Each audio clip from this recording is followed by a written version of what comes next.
Hello guys, welcome back to Basketball Fan, where we break down the biggest stories, smartest moves, and most intriguing players shaping the game today. And today, we've got to talk about one of the most fascinating names in this entire WNBA free agency landscape, Azura Stevens.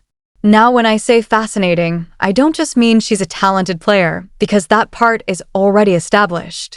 What makes this situation so compelling goes far beyond just skill. We're talking about fit, timing, leverage, market dynamics, roster construction, and the bigger picture of where the league is heading. Azura Stevens is right at the center of all of that right now, and if you really zoom out and look at the full situation, you start to realize why this moment in her career could be one of the most defining stretches she's ever had. Let's start with the basics, because it's important to ground this conversation in reality before we build on it. Azura Stevens is not just another free agent. She's not a role player looking for a minimum deal, and she's not someone teams view as a backup plan. She is firmly in that top tier of available forwards, and more specifically, she fits one of the most valuable archetypes in today's WNBA, a stretch big who can defend, rebound, and space the floor. That combination is rare. It's not easy to find players who can do all three at a high level without becoming a liability somewhere else. Usually, you sacrifice something. Maybe a player can shoot but can't defend. Maybe they can defend but don't stretch the floor. Maybe they rebound but can't move laterally. Azura Stevens brings balance, and that balance is exactly why teams are paying attention. And when you combine that skill set with experience, things get even more interesting. This is a player who has been through multiple systems, who has played meaningful minutes, and who has already reached the top of the mountain by winning a championship with the Chicago Sky. That matters more than people sometimes realize. Winning experience isn't just about having a ring. It's about understanding what it takes to get through a long season, how to adjust in the playoffs, how to accept a role when necessary, and how to elevate when the moment calls for it. Azura Stevens has seen both sides of that equation, success and struggle, and that kind of perspective becomes extremely valuable, especially for teams that are trying to take the next step. Now here's where things really start to get layered. Azura Stevens is entering what you could realistically call the prime years of her career. She's not a developing prospect anymore, and she's not on the decline. She's right in that window where players typically maximize both production and impact. This is when everything comes together: the physical tools, the mental understanding of the game, the confidence, the experience. And because of that, this free agency period carries even more weight. The decision she makes now isn't just about the next season. It's about setting the tone for the next phase of her career. It's about choosing the right environment, the right system, the right teammates, and the right opportunity to compete at the highest level. That brings us to the concept of leverage, because this is where Azura Stevens' situation becomes especially powerful. She was not selected by an expansion franchise, and that detail might seem small on the surface, but it has major implications. It means she is fully available, fully in control of her destination. There are no restrictions tying her down, no automatic placements, no forced fits. She has options, and not just theoretical options, real, tangible offers from teams that see her as a missing piece. And when multiple teams are interested in a player with her profile, that creates a competitive market. It drives up value, it increases flexibility, and it gives the player more say in where they want to go and how they want to be used. Now let's address the situation that feels the most obvious at first glance: the Los Angeles Sparks. On paper, it might seem like the simplest outcome would be for Azura Stevens to stay where she is. Familiar system, familiar teammates, no need to adjust to a new environment. But when you actually break it down, that scenario starts to look less and less likely. And it's not about disrespect to the organization. It's about logic, roster construction, and long-term vision. You look at the Sparks roster, and the first thing that stands out is the presence of Cameron Brink. She is not just another player. She is a cornerstone, a foundational piece that the franchise is clearly building around. She's going to be a starter, and there's really no debate about that. Then you factor in De'Arica Hamby, who has been one of the most consistent and impactful players on the team. She brings energy, production, leadership, and versatility. So when you try to map out where Azura Stevens fits into that equation long term, it becomes complicated. It's not impossible, but it's not clean either. And in today's WNBA, clarity matters. Players at this level want to know their role. They want to understand how they fit into the system, how many minutes they're going to play, and how they're going to be utilized. Especially for someone like Azura Stevens, who is entering her prime, the idea of being in a murky situation where roles overlap and opportunities fluctuate is not ideal. Add to that the fact that the Sparks haven't been consistently competitive in terms of postseason success during her time there, and you start to see why a change might make sense. Because at this stage of her career, winning matters. It's not just about putting up numbers or maintaining a role. It's about competing for championships, being part of meaningful games, and contributing to something bigger.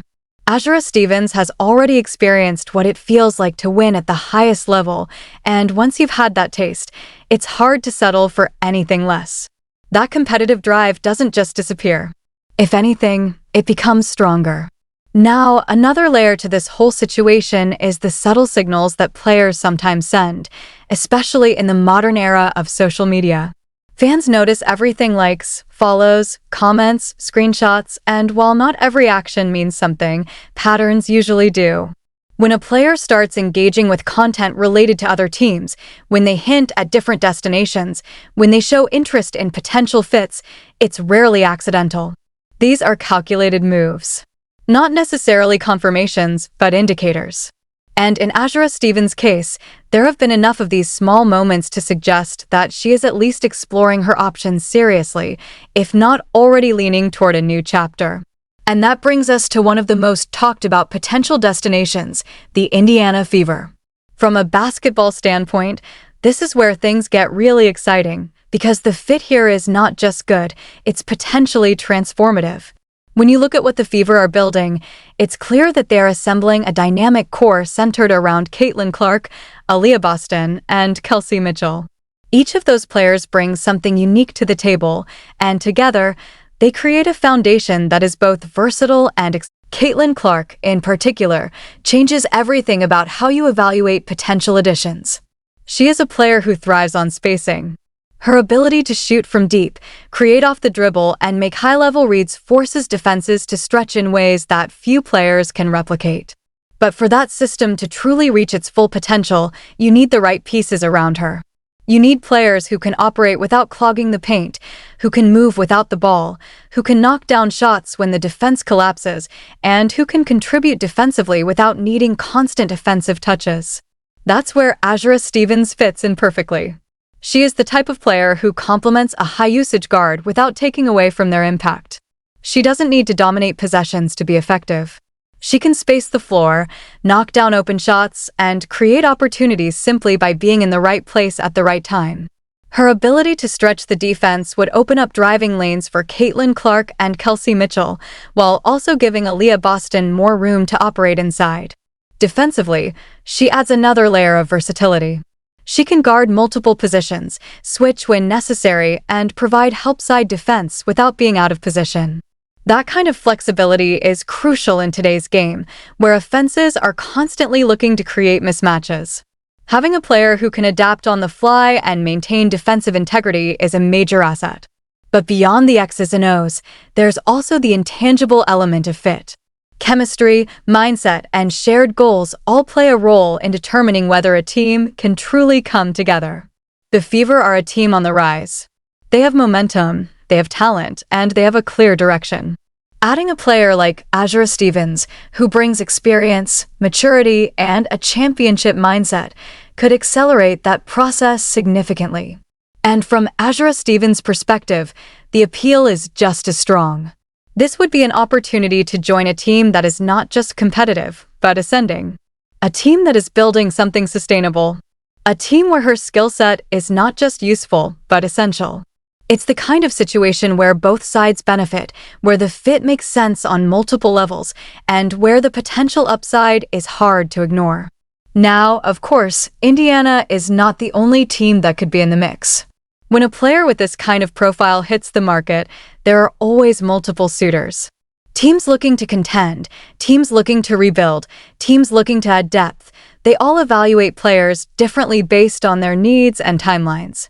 But what sets the Fever apart in this conversation is how naturally Azura Stevens fits into what they're trying to do. As this situation continues to develop, it's going to be fascinating to watch how everything unfolds. Free agency is always unpredictable, and there are always variables that fans don't see: contract details, personal preferences, long-term plans. But one thing is clear: Azura Stevens is in a position of strength. She has value, she has options, and she has the opportunity to make a decision that could shape not only her future, but the trajectory of whichever team she joins. So as we keep tracking this story here on Basketball Fan, make sure you stay locked in, because this is exactly the kind of move that can shift the balance of power in the league. And if Azura Stevens does end up finding the right fit, don't be surprised if we look back on this moment as a turning point, not just for her career, but for the team that lands her. But this is where things really start to get complicated, and honestly, this is where most free agency conversations eventually land. No matter how perfect the basketball fit might look on paper, it all comes down to money. Welcome back to Basketball Fan, where we don't just talk about what should happen, we break down what actually happens in the real world of roster building. Because in free agency, you can talk about fit, you can talk about opportunity, you can talk about systems, chemistry, and long-term upside, but at the end of the day, money is usually the deciding factor. That's just the reality of professional sports, and it's especially true in a league like the WNBA where the salary cap is tight. Every dollar matters, and front offices have to make incredibly precise decisions about how they allocate resources. When you look at a player like Azura Stevens, this becomes even more relevant. She's not entering free agency as a fringe contributor or someone hoping to latch onto a roster. She's entering as a high-value asset, a player who has proven her worth, who fits a premium archetype, and who is hitting the market at exactly the right time in her career. That combination naturally drives her price up. And when her price goes up, the list of teams that can realistically afford her starts to shrink. That's where the Indiana Fever situation becomes a little tricky, because while they might be one of the best basketball fits for her, they may not be in the strongest position financially to outbid other teams. And that's not a knock on Indiana. It's just the reality of the current cap structure and the way teams are preparing for the future. There's a lot of anticipation around the next collective bargaining agreement, and with that comes potential financial shifts across the league. Teams are being cautious. Some are holding on to flexibility, some are planning for bigger moves down the line, and others are choosing to be aggressive right now while they have the chance. So if a team comes in with a near max or even a full max offer for Azura Stevens, that immediately changes the equation. Because now it's not just about whether Indiana wants her, it's about whether they can realistically match or compete with that level of financial commitment. And let's be honest about something else here. Players at Azura Stevens' level, at this stage in their career, typically don't leave money on the table. That's not how this works most of the time. When you're in your prime, when you've earned your value, when you've put in the years and proven yourself, this is when you capitalize. This is when you secure the best deal possible, not just for the present, but for your long-term financial stability. Could she take a pay cut to join the perfect situation? It's possible, sure. We've seen players do that in certain cases. But it usually requires an overwhelming competitive advantage, a situation that is so clearly superior that it justifies sacrificing guaranteed money. And while Indiana is an exciting team with a lot of upside, it may not yet be at that level where players are willing to take significantly less just to be part of it. That naturally brings other teams into the conversation, and one of the most interesting names that keeps popping up is the Dallas Wings. Now on paper, you can absolutely make an argument for why Dallas would be appealing. You've got the potential arrival of Paige Bueckers, who many expect to become the face of that franchise. And let's not underestimate how important that is. Players want to play with elite talent. They want to be part of something special. They want to share the floor with players who elevate the game, who bring attention, who create opportunities. That part of the Dallas pitch is real, and it carries weight. But here's where things start to get complicated again, because free agency decisions are never just about one factor. It's not just about who you get to play with. It's about the entire environment. It's about infrastructure, stability, facilities, organizational direction, and overall vision. And right now, there are still questions surrounding Dallas in those areas.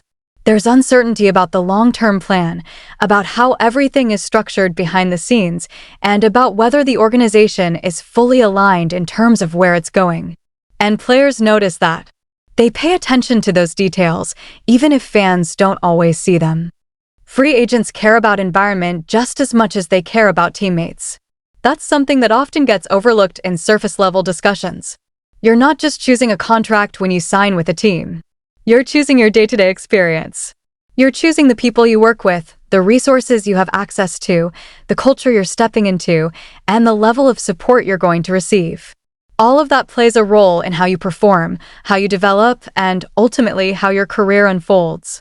So even if Dallas comes in with a strong financial offer, the decision for Azura Stevens wouldn't be automatic. It would still require a deeper evaluation of whether that situation aligns with her goals. And when you compare Dallas to Indiana purely from a trajectory standpoint, Indiana starts to look more appealing in a lot of ways. This is a team that is clearly building something. They have momentum. They have a young core that is developing together. They have an identity that is starting to take shape. And most importantly, they have Caitlin Clark, who is arguably the biggest draw in the entire league right now. And that's not just a talking point, that's a real factor in free agency decisions. Playing alongside Caitlin Clark doesn't just mean you're joining a talented roster. It means you're stepping into a spotlight. It means sold-out arenas, national broadcasts, constant media attention, and a level of visibility that few other situations can offer. Your game is going to be seen by more people. It's going to be analyzed more closely.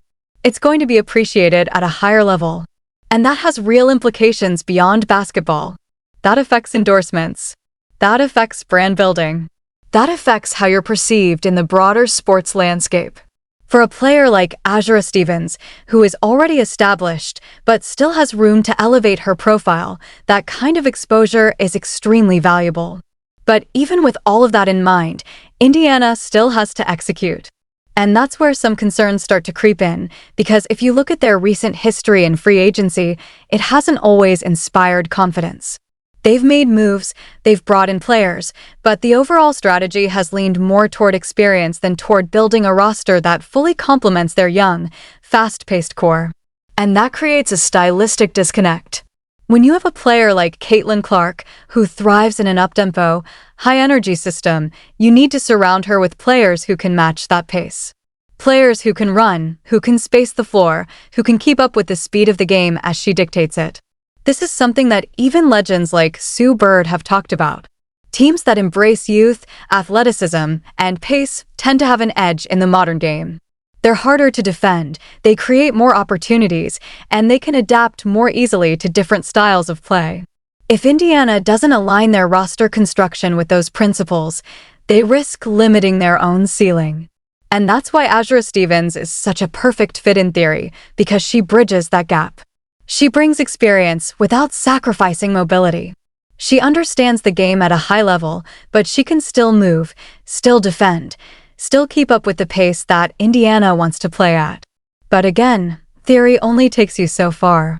At some point, the front office has to turn that vision into reality. They have to structure the deal, make the right moves, and act decisively. Because this isn't just another free agency period for Indiana. This is a moment. This is an opportunity to make a statement, to show that they are serious about contending, to prove that they are committed to building around their core the right way. And if they miss out on a player like Azura Stevens, not because they didn't want her, but because they couldn't get the deal done, that's going to raise questions. From Azura Stevens' perspective, though, the decision is actually pretty straightforward when you break it down into its core components. There are essentially 3 paths she can take. The first option is to chase the biggest contract possible, regardless of the situation. That means prioritizing financial security above all else, locking in the highest offer available, and making sure she maximizes her earnings during her prime years. There's nothing wrong with that approach. In fact, it's the most common one for players in her position. The second option is to find a balance between money and situation. That means still securing a strong contract, but also considering factors like team trajectory, fit, visibility, and competitive potential. This is often the sweet spot for players who want both financial stability and a chance to compete at a high level. It requires a bit more nuance, a bit more evaluation, but it can lead to the most satisfying outcomes both on and off the court. The third option is the more strategic gamble, betting on herself. That means potentially taking a slightly smaller deal in the right system, putting up big numbers, playing meaningful basketball, and positioning herself for an even bigger payday down the line. It's a risk, but it's a calculated one. And for players who believe in their ability to elevate their game in the right environment, it can pay off in a major way. All three of these options are valid, and all three come with their own pros and cons. But given where Azura Stevens is in her career, it's likely that her decision will fall somewhere between the first and second options. She's not going to ignore the financial aspect. That would be unrealistic. But at the same time, she's also not going to walk into a bad situation just for a paycheck. She's going to weigh everything: the money, the fit, the opportunity, the visibility, the long-term impact. And she's going to make the decision that aligns best with her overall goals. And that's exactly why this free agency situation is so fascinating, especially here on Basketball Fan, where we break down every angle. There isn't one obvious destination. There isn't a clear, predictable outcome. There are multiple pathways, each with its own advantages and risks. Indiana offers fit, momentum, and exposure. Dallas offers potential star power and possibly strong financial incentives, but with questions about stability. Other teams could emerge with unexpected offers and shift the entire landscape. But if we're being completely real about it, if Indiana can get anywhere close financially, if they can position themselves within striking distance of the top offers, they have a legitimate shot. A real shot. Because the fit is there. The spotlight is there. The trajectory is there. Everything lines up from a basketball perspective. The only question is whether they can close the deal. And that's what this all comes down to in the end. Not just interest, not just potential, but execution. Because in free agency, opportunities don't wait. If you hesitate, if you miscalculate, if you fail to act at the right moment, someone else steps in. Someone else makes the offer. Someone else lands the player. And suddenly, what could have been a defining move turns into a missed opportunity. So yeah, Azura Stevens is going to have a massive market. Teams are going to come calling. Offers are going to be made. And whichever team ends up landing her isn't just getting a talented player, they're getting someone who can elevate a system, someone who can impact both ends of the floor, and someone who can help push a team closer to contention. And for Indiana specifically, this could be one of those defining off-season moments that shapes their future in a major way. Make your next move your best move, because this one truly matters. Let me know what you think, and don't forget to like and subscribe to Basketball Fan for more deep dives, breakdowns, and everything happening around the game.